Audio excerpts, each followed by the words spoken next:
Nous allons à présent ouvrir notre rubrique sur le sommet ordinaire de la Ligue arabe de Nouakchott prévu les 25 et 26 à Nouakchott. Ce sera juste après ce générique.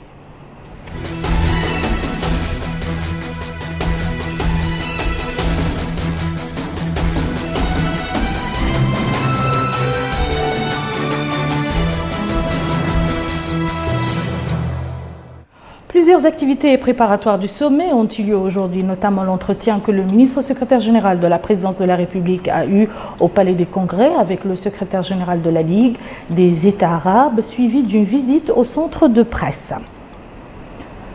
Mohamed. Le ministre secrétaire général de la présidence de la République, Dr Moulay Ould Mohamed Lakhdaf, s'est rendu au Palais des Congrès où il a eu des entretiens avec le secrétaire général de la Ligue des États arabes, M. Ahmed Aboul Gheit, qui préside la délégation officielle de la Ligue arabe. La rencontre a été l'occasion de passer en revue les mesures prises pour assurer le succès du sommet arabe prévu les 25 et 26 juillet prochains.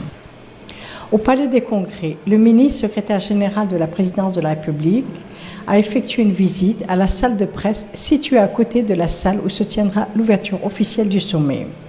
Le docteur Moulay Mohamed Lakhdaf s'est entretenu avec les journalistes étrangers venus pour assurer la couverture médiatique du sommet. L'espace réservé aux médias est constitué de plusieurs pavillons. L'un est réservé à l'audiovisuel, le second aux radios et le troisième regroupe la presse écrite et électronique.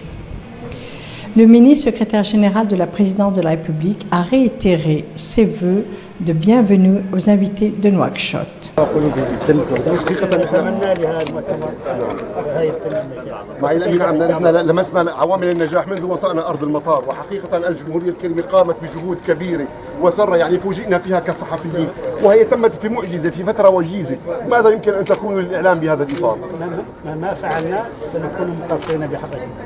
Le Palais des Congrès connaît ces derniers jours une effervescence notoire due aux arrivées des délégations et à la tenue des réunions préparatoires au sommet. Au Palais des Congrès, toujours, le Conseil économique et social de la Ligue arabe au niveau ministériel a tenu aujourd'hui sa réunion préparatoire. Plusieurs points étaient à l'ordre du jour de la réunion du Conseil économique et social, dont la présidence est désormais assurée par Mokhtar Ould Jaï, notre ministre de l'économie et des finances. Le point avec Mamadou Gaye. L'ordre du jour de la réunion du Conseil économique et social de la Ligue arabe se compose de 7 points, dont le premier est relatif au rapport du secrétaire général sur l'exécution des résolutions du sommet de Sharm el-Sheikh et celle du sommet économique de Riyad en 2013 et au rapport périodique sur les réalisations de l'organisme arabe de l'énergie atomique pour l'exécution de la stratégie arabe de l'utilisation pacifique de l'énergie atomique. Le deuxième point porte sur un document de travail sur l'intégration du sommet arabe de développement économique au sommet arabe ordinaire. Le troisième point a trait à l'évolution de l'Union douanière arabe et le quatrième point concerne la création d'un mécanisme d'exécution de l'initiative du président soudanais sur l'investissement arabe dans l'agriculture au Soudan pour la réalisation de l'autosuffisance alimentaire arabe. Le cinquième point est relatif à l'exécution du plan de développement durable à travers le plan d'exécution de la stratégie en matière de sécurité de l'eau dans la région arabe, la stratégie arabe pour la population et le développement humain durable 2030, les résultats de la conférence des ministres sur l'exécution de ce plan au niveau des pays arabes et le plan d'action stratégique pour l'exécution de l'agenda de développement de la femme dans la zone arabe pour l'après 2015. Le sixième point porte, lui, sur la stratégie arabe pour la recherche scientifique et technique et l'innovation. Enfin, le septième et dernier point a trait à la résolution du Conseil des ministres arabes de la santé numéro 19 en date du 3 mars 2016 concernant le projet de création d'un centre arabe de coopération et de recherche sur le virus du sida. Dans le discours qu'il a prononcé à cette occasion, le ministre de l'économie et des finances, M. Mokhtar Ould Jaï, nouveau président du Conseil économique et social arabe, a loué les efforts notables déployés par la République arabe d'Égypte tout au long de sa présidence du Conseil au cours de la session écoulée. Il a aussi remercié le secrétaire général de la Ligue arabe qu'il a félicité à l'occasion de son élection à ce poste. Il a ajouté que les réunions du sommet interviennent dans une conjoncture internationale et régionale très sensible, marquée par plusieurs défis, dont le recul de la croissance économique, les fluctuations des prix des matières premières, le manque de flux financiers, la poursuite du chômage et de la pauvreté, les répercussions des changements climatiques, les dangers géopolitiques, la menace terroriste et les crises des réfugiés. Le ministre a noté que cette réunion constitue, à l'instar des réunions passées du Conseil économique et social de la Ligue arabe, une précieuse opportunité pour la concertation sur les priorités de développement et l'évaluation des étapes franchies sur la voie de l'action arabe commune, de la complémentarité arabe entre nos pays et de l'examen des moyens susceptibles de les développer. Il a souligné que contrairement à ce que l'on pourrait penser certains, les Arabes ont fait preuve d'une volonté forte de sacrifice, de solidarité et d'action commune. Cela, a-t-il dit, s'est reflété dans différentes initiatives qui ont eu un grand impact sur le développement économique et social dans tous nos pays. Il a ajouté que le rôle pionnier que jouent les fonds arabes et les autres organismes spécialisés, qui constituent un exemple éloquent des grands pas franchis par la marche de l'action arabe commune dans le domaine économique et social. Le ministre a rappelé les liens de coopération et de partenariat fructueux existants entre le monde arabe et différents regroupements régionaux et continentaux, y compris l'Union africaine, et le rôle joué par le président de la République, son Excellence M. Mohamed Ould Abdel Aziz, durant sa présidence à la tête de l'Union africaine pour dynamiser cette coopération et l'ancrer davantage conformément aux liens forts tissés par l'histoire et la géographie. Il a rendu hommage dans ce cadre à l'initiative généreuse de son Excellence l'émir de l'État du Koweït relative à l'appui à l'investissement et au développement en Afrique et qui est de nature, a-t-il dit, de renforcer la solidarité arabo-africaine en tant qu'objectif constant de la politique extérieure arabe. Le ministre s'est dit enfin convaincu du fait que la prise de conscience grandissante de l'unité de destin, les expériences accumulées et la qualité de représentation nous rapprocheront davantage de la réalisation de nos objectifs pour l'impulsion de la complémentarité arabe à un niveau meilleur.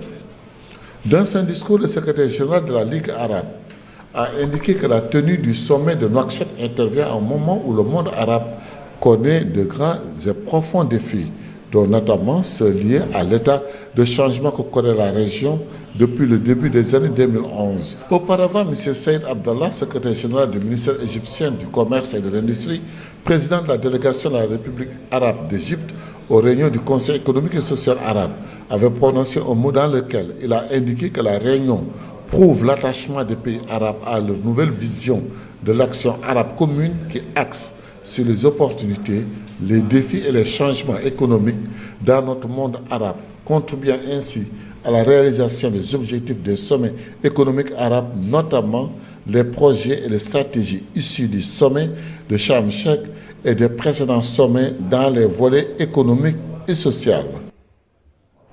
Le porte-parole du secrétaire général de la Ligue arabe, Mahmoud Afifi, a tenu une conférence de presse à l'issue de la réunion du Conseil économique et social.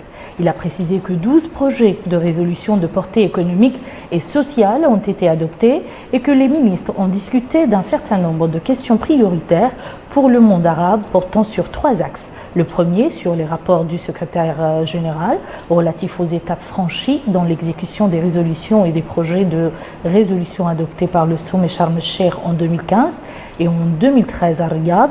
Il a cité parmi les projets de développement abordés la réunion d'initiative de son Altesse Cheikh Sabah Ahmed Jabr Sabah, émir du Koweït, relative au financement des micros et moyens projets du secteur privé pour lesquels il a été destiné 2 milliards de dollars. D'autres questions ont été discutées portant sur le rapport de l'instance arabe pour l'énergie atomique et des projets de liaison électrique, de chemin de fer et d'autoroutes. Au chapitre des arrivées, plusieurs délégations ministérielles se trouvent à Nouakchott. On a noté aujourd'hui l'arrivée des ministres des Affaires étrangères d'Égypte, de la Libye, de Palestine et du Yémen. Boubacar Baylaba était là. 4 ministres, 4 chefs de diplomatie d'Égypte, de Libye, de Palestine et du Yémen arrivent à Nouakchott pour prendre part aux réunions des ministres des Affaires étrangères préparatoires du 27e sommet de la Ligue des États arabes les 25 et 26 juillet courants. Après avoir été accueilli puis reçu par le ministre des Affaires étrangères et de la coopération, Dr Isselkou Ahmed Izidbi, et les ambassadeurs des pays frères accrédités en Nouakchott, ils ont fait la déclaration à la presse. Pour le ministre égyptien des Affaires étrangères, M. Sami Choukri, le sommet de Nouakchott va permettre de resserrer les liens de coopération entre les pays de cette organisation et renforcer l'unité arabe commune, souhaitant du succès à ce 27e sommet. Autre déclaration, c'est celle faite par le ministre libyen des Affaires étrangères, M. Mohamed Taher Seala, qui s'est félicité de la tenue de ce sommet à Nouakchott, espérant que cette rencontre permettra d'aplanir les questions de l'heure, à savoir les situations de crise dans certains pays membres de cette organisation. Le ministre palestinien des Affaires étrangères, M. Riyad Maliki, a lui aussi estimé que le sommet de Nouakchott va réitérer son soutien en faveur de la libération totale des terres occupées en 1967, la libération d'Al-Quds et le rétablissement des droits nationaux du peuple palestinien. Enfin, le chef de la diplomatie yéménite espère que le sommet de Nouakchott permettra d'éteindre les foyers de tension dans le monde arabe, faisant allusion à la situation en Libye, en Irak et en Syrie, et bien entendu à son pays, le Yémen. Il a en outre souhaité plein succès à ce 27e sommet dont la Mauritanie a eu l'honneur d'abriter. D'autres ministres étaient arrivés la veille. Il s'agit des ministres des Affaires étrangères du Koweït et de l'Algérie et les ministres tunisiens et émiratis de l'économie. Melika Nakli. La capitale Nouakchott vit au rythme des préparatifs du 27e sommet de la Ligue arabe. La venue des délégations ministérielles des pays membres de cette organisation se succède afin de tenir les réunions préparatoires à cette grande manifestation prévue les 25 et 26 juillet courants. C'est ainsi que le ministre des Affaires étrangères de la coopération, Dr Isselkou Izidbi, a reçu hier à l'aéroport international Oumoud Toulsi le vice-premier ministre, ministre des Affaires étrangères koweïtien, M. Cheikh Soubah Khaled Ahmed Soubah, en présence du ministre de l'Économie et des Finances, M. Mourtal Ouledjaï. Le ministre des Affaires étrangères de la coopération a reçu à l'aéroport international de Nouakchott le ministre algérien des Affaires maghrébines, africaines et arabes, M. Abdelkader Msahel, et le ministre tunisien de l'économie, M. Mohsin Hassan, en présence du ministre de l'économie et des finances, M. Mourtal Ouledjaï. De son côté, le ministre de l'économie et des finances a reçu ce matin à l'aéroport international de Nouakchott le ministre de l'économie émirati, M. Saïd Abdelaziz El Mansouri. Le ministre algérien des Affaires maghrébines, africaines et arabes qualifie ce sommet d'historique. Il souligne la grande importance de ce sommet, étant donné la conjoncture actuelle que traverse la région arabe, soulignant que l'Algérie espère que ce sommet, qui est une occasion pour tous les pays arabes d'engager un dialogue, sorte avec des résultats assurant un avenir meilleur au monde arabe. Il a ajouté que le sommet de Nouakchott est un sommet historique et qu'il devra discuter de la situation en Palestine, qui est la cause centrale pour tous les Arabes, précisant qu'il est nécessaire de prendre de nouvelles mesures pour le recouvrement des droits légitimes des frères palestiniens. Il a noté que le sommet est aussi une occasion pour les dirigeants arabes de se concerter sur les autres questions arabes, comme la situation en Libye et dans d'autres régions du Moyen-Orient, et d'échanger les points de vue sur les menaces qui pèsent sur le monde arabe, telles que le terrorisme, qui menace désormais la sécurité et la stabilité de nos pays, mais aussi de se concerter sur les réformes devant être apportées à la Ligue arabe. Le ministre algérien a indiqué que devant le développement que connaît le monde arabe se doit de s'adapter avec les conflits géopolitiques, insistant sur la priorité qu'accorde l'Algérie à la résolution de tous les conflits arabes et à la réforme du système arabe. Il a enfin félicité le gouvernement et le peuple mauritanien pour avoir relevé le défi d'organiser ce sommet, précisant qu'il a visité Nouakchott durant les derniers mois en tant qu'émissaire spécial du président algérien M. Abdelaziz Bouteflika et qu'il espère que ce sommet historique soit un succès. Les délégations ministérielles des pays arabes tiennent des réunions préparatoires au sommet dont il est attendu de résoudre les problèmes de la nation arabe. Et nous retrouvons tout de suite en direct avec nous Aminata Khan. Aminata, bonsoir. Vous êtes actuellement au Palais des Congrès. Parlez-nous un peu de l'ambiance qui prévaut. Merci Houria, bonsoir chers téléspectateurs. Vous êtes en direct avec la télévision El Mauritania au Palais des Congrès de Nouakchott. Le Palais des Congrès qui est justement le cœur des événements du sommet de la Ligue arabe qui devra se tenir les 25 et 26 juillet courant. Justement ce matin, les travaux de la commission économique et sociale se sont déroulés ici au Palais des Congrès sous la présidence du ministre de l'économie et des finances, Mokhtar Ould Ndiaye.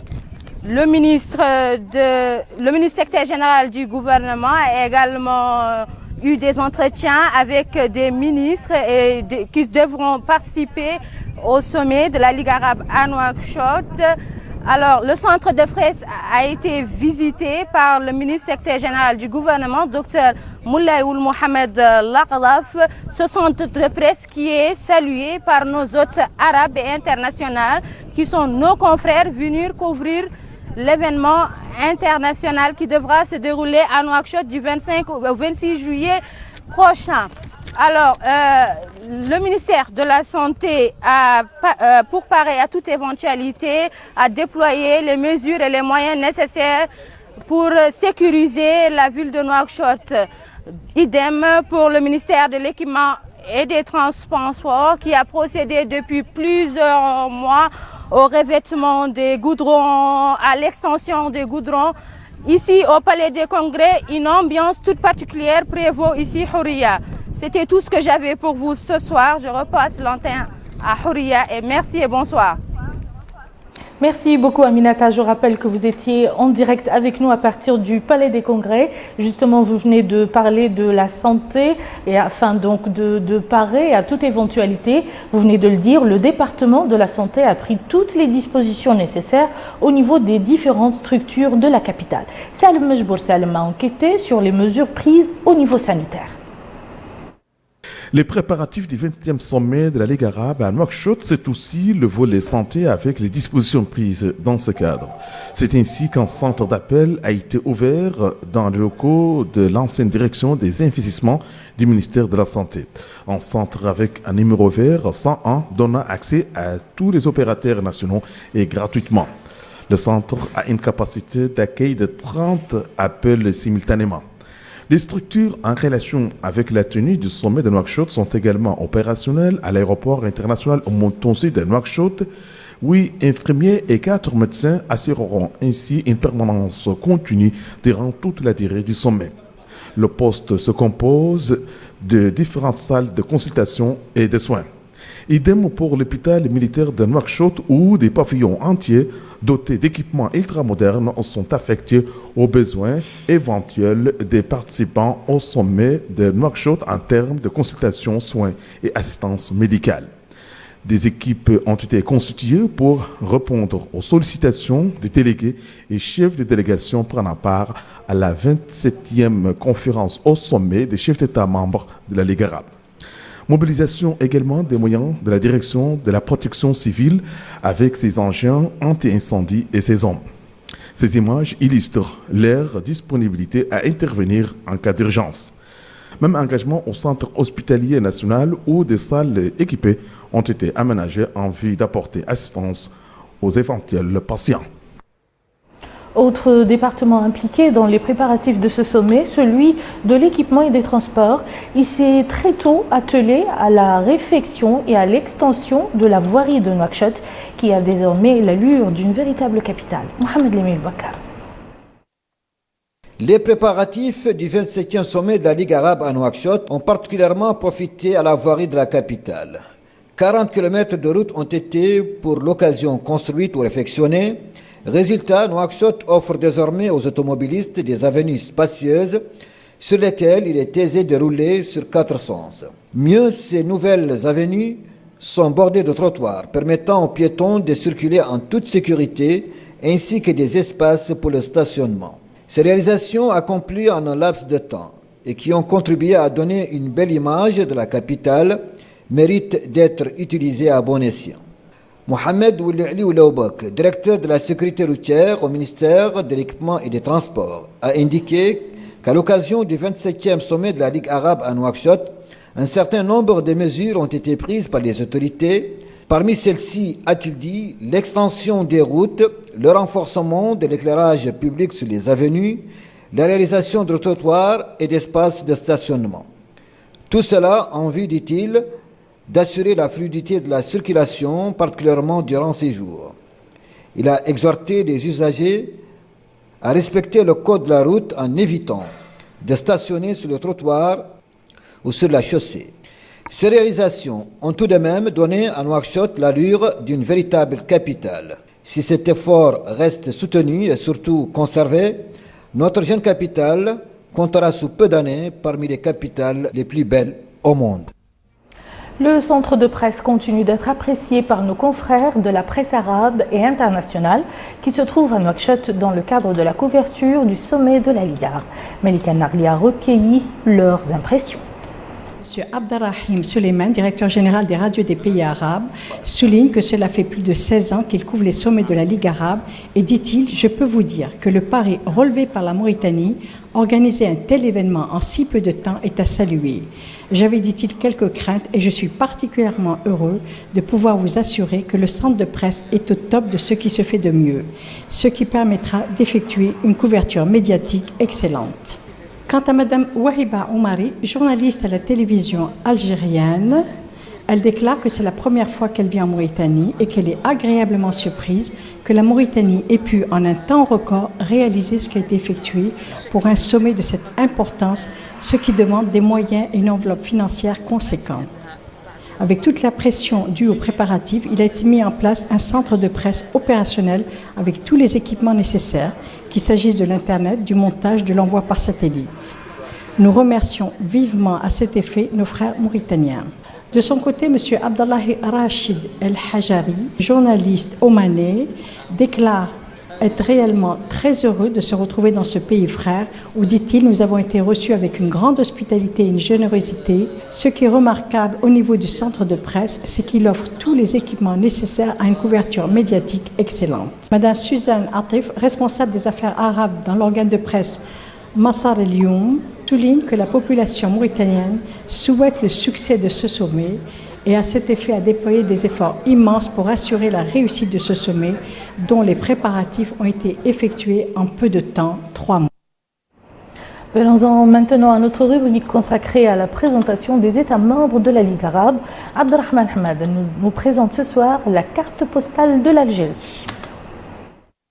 La République algérienne démocratique et populaire est un pays d'Afrique du Nord qui fait partie du Maghreb arabe. Avec une superficie de 2 381 741 km², c'est à la fois le plus grand pays d'Afrique, du monde arabe et du Méditerranée. La population atteint en janvier 2016 plus de 40 millions d'habitants. L'Algérie partage des frontières terrestres avec la Tunisie au nord-est, la Libye à l'est, le Niger et le Mali au sud, la Mauritanie et le Sahara occidental au sud-ouest et le Maroc à l'ouest. Après 132 ans de colonisation française, à l'issue d'une guerre d'indépendance longue et meurtrière et à la suite du référendum d'autodétermination du 1er juillet 1962, l'Algérie proclame son indépendance le 5 juillet 1962, alors que la fête nationale commémore le déclenchement de la révolution le 1er novembre 1954. Sa capitale, Alger, la ville la plus peuplée du pays, est située au nord, sur le littoral méditerranéen. Le climat en Algérie est méditerranéen dans le nord. Les étés sont chauds et secs et les hivers sont doux et pluvieux. Cette zone est la plus humide d'Algérie. Elle est caractérisée par des précipitations annuelles qui varient entre 400 et 1000 mm d'eau, tandis qu'un climat désertique, aride et sec règne sur le sud. L'Algérie est la 4e puissance économique du continent africain avec, en 2014, un PIB de 214,08 milliards de dollars et la 48e économique mondiale. L'Algérie est un important producteur et exportateur de gaz naturel et de pétrole. Elle dispose aussi de réserves importantes de fer au sud-ouest, ainsi que d'or, d'uranium et de zinc à l'extrême sud. Le pétrole et le gaz naturel sont les principales sources de revenus. L'Algérie a ainsi diversifié son économie en réformant son système agraire et en modernisant son industrie lourde. Mais les hydrocarbures constituent encore la quasi-totalité des exportations. L'Algérie est dirigée par Abdelaziz Bouteflika qui dirige le pays depuis 1999. Sa dernière réélection date d'avril 2014. Son portrait avec Abdelrahman Hamadan toujours. Son Excellence M. Abdelaziz Bouteflika est né le 2 mars 1937 à Oujda. Il fait ses premières classes au début des années 1940 à Oujda. En 1950, Abdelaziz Bouteflika rejoint l'école de scoutisme Hassaniya. Il poursuit sa scolarité au lycée d'Abdelrahman d'Oujda. À l'âge de 19 ans, il intègre le Front de libération nationale. Le futur président algérien est nommé en 1958 secrétaire administratif de Hawari Boumediene, alors commandant d'état-major. À l'indépendance de l'Algérie en septembre 1962, il devient à 25 ans ministre de la Jeunesse et du Tourisme dans le gouvernement du président Ahmed Ben Bella. En 1963, il est nommé ministre des Affaires étrangères. En 1979, le président Chadli Ben Jdid le nomme ministre d'État. En décembre 1998, il y fait part de sa décision de se présenter à l'élection présidentielle anticipée. Abdelaziz Bouteflika est élu. Au chapitre donc de l'historique des sommets de la Ligue arabe, nous vous proposons celui tenu en 1988 à Alger, à l'initiative du président Chadli Ben Jdid, sanctionné par un communiqué appelant à la solidarité avec le peuple palestinien et à son intifada. Bokkar Baylaba. Sommet extraordinaire des États de la Ligue arabe en 1988 à Alger avait appelé au soutien pour la première intifada palestinienne. Autrement dit, le soulèvement du peuple palestinien qui a débuté le 9 décembre 1987 et qui a pris fin en 1993 lors de la signature des accords d'Oslo. Ainsi, l'intifada permit l'union de toutes les couches sociales et consolida l'entité nationale palestinienne. Le soulèvement du peuple palestinien a en outre permis la réapparition du problème palestinien et sa mise à l'ordre du jour aux Nations Unies en tant que problème devant être résolu. Le sommet des États de la Ligue arabe d'Alger en 1988 avait également condamné la politique américaine de soutien à Israël ainsi que l'attaque américaine sur la Libye tout en apportant le soutien à la souveraineté libyenne sur le golfe de Sirte. Et avant de refermer cette fenêtre, nous vous laissons avec les témoignages de certains de nos citoyens qui ont exprimé leur fierté pour la tenue du sommet de la Ligue arabe à Nouakchott. Je remercie toute la Mauritanie, tout le peuple mauritanien, en particulier le président de la République et sa diplomatie qui a pu réussir pour arracher le premier sommet de la Ligue arabe sur notre territoire. C'est une fierté. Certes, la constitution mauritanienne même reconnaît que la Mauritanie est un pays arabe et africain. C'est bien écrit au préambule. Donc cela ne gêne nulle part moi en tant que de Mauritanien africain noir de soutenir une partie de la Mauritanie qui est l'arabe, mais nous sommes les mêmes parce qu'ensemble tout devient possible. C'est important qu'on nous fasse confiance pour l'organisation du sommet malgré les délais quand même assez courts. Nous avons pu relever les défis et l'acquérir dans de bonnes conditions. Bon, après, c'est l'occasion aussi pour débattre de pas mal de questions, des questions qui concernent un peu le monde arabe, parce que ce n'est un secret pour personne que dans le monde arabe aujourd'hui, nous avons beaucoup de problèmes. C'est une occasion et j'encourage vivement les dirigeants arabes à trouver des solutions pour des crises dans certains pays. Pas que des crises, aussi de mettre en place des perspectives pour le développement pour développer, trouver des solutions pour d'autres problèmes aussi pour le monde arabe. On est très fiers d'abord. On peut dire que c'est la première fois en Mauritanie. Donc ça c'est une bonne chose. Pour nous les Mauritaniens, en tant que citoyens, je suis vraiment content d'accueillir tous les pays arabes en Mauritanie. Et qu'ils soient bienvenus en Mauritanie et qu'on est à bras ouverts pour eux. Et on est à leur disposition.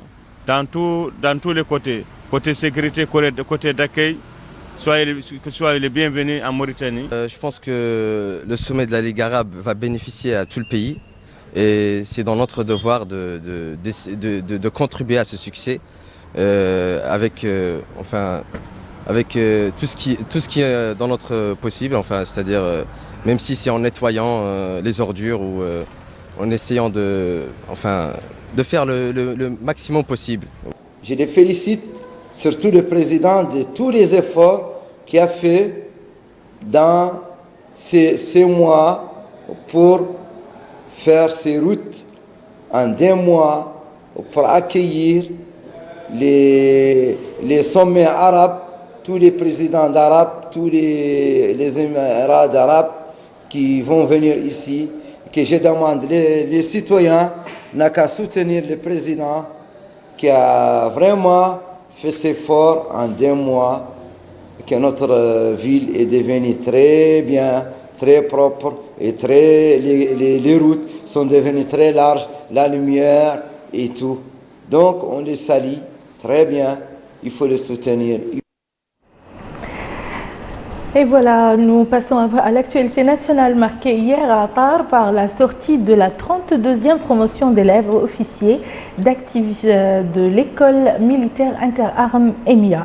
La nouvelle promotion porte le nom du martyr du capitaine Abdallah Ould Mohamed Fall. Abdul Adamaba nous en dit plus.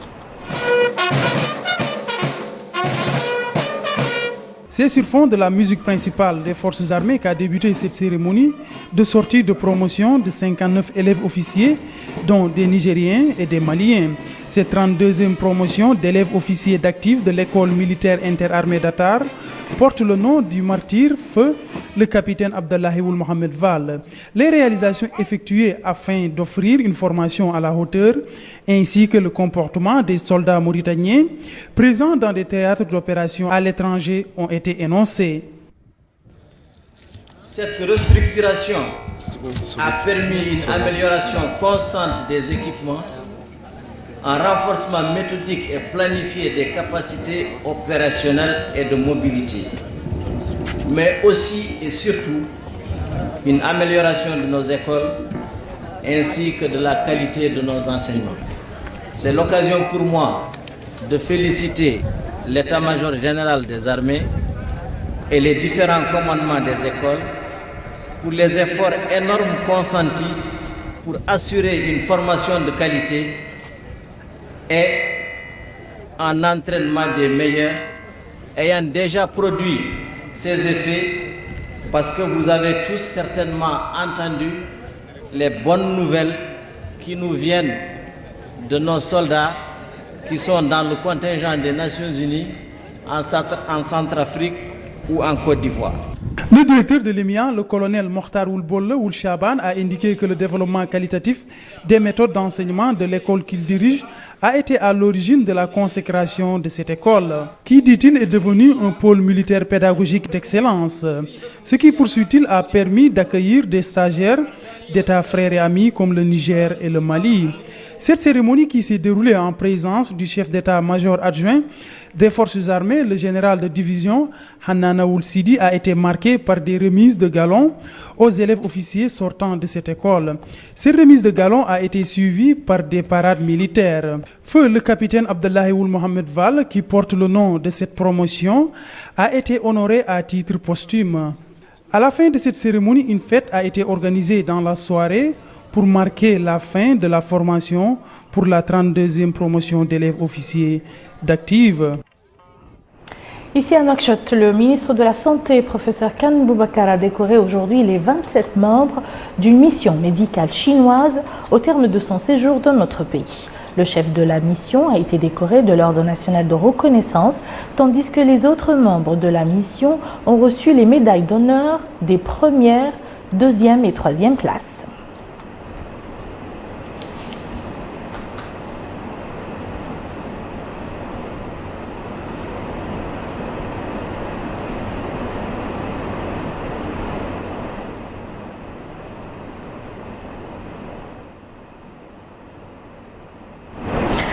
L'Université libanaise internationale de Nouakchott a organisé hier une cérémonie à l'honneur de la 6e promotion de ses étudiants qui s'est distinguée par la remise de diplômes aux lauréats.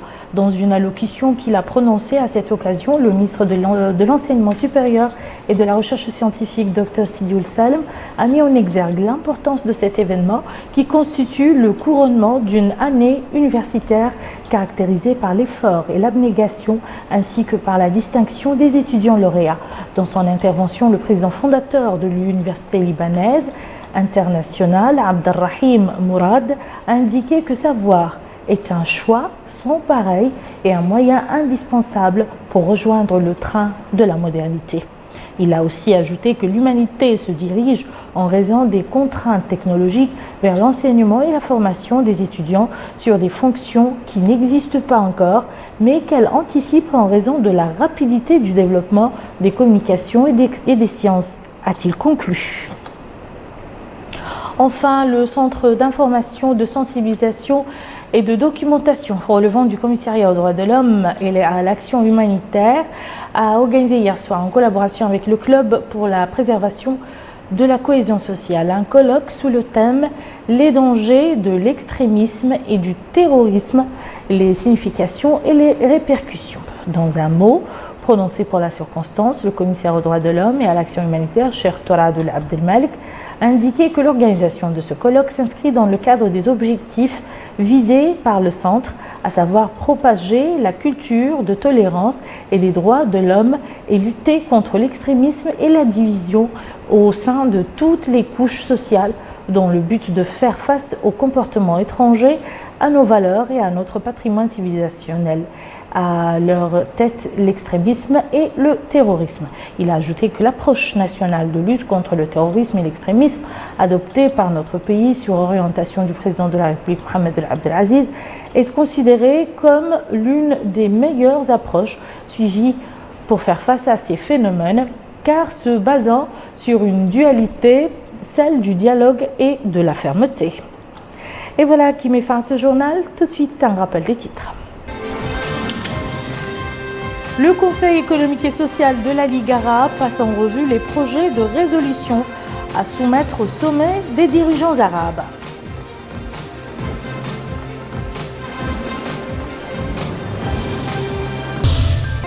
Les ministres des Affaires étrangères arabes à Nouakchott pour la réunion préparatoire du 27e sommet de la Ligue arabe.